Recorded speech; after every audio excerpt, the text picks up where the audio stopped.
খাবার ভালো বানিয়েছে? খাবার তো খুব সুন্দর বানিয়েছে। আর পুজো, সরস্বতী পুজোর তো অনেক ঠান্ডা লাগে। খিচুড়ি ভোগ মানে জানো? হ্যাঁ, সরস্বতী পূজা তো অনেক ঠান্ডা লাগে।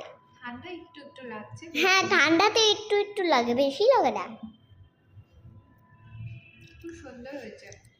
দারুণ। তো আমারও ভাবছি কি আমি একটু ঠেকে রেখে তো খেয়ে নিয়েছি অর্ধেক। তো সরস্বতী পূজা ভালো হয়েছে?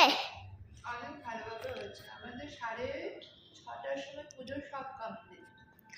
তো আজকে সরস্বতী ঠাকুরকে ভালো লাগছে?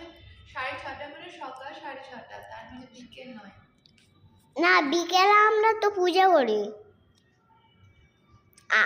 আমরা তো আমি দেখো, হ্যাঁ, মোবাইল অনেক কাঁপাচ্ছ বাবা, ভালো হচ্ছে না ভিডিও। শোনো, মোবাইল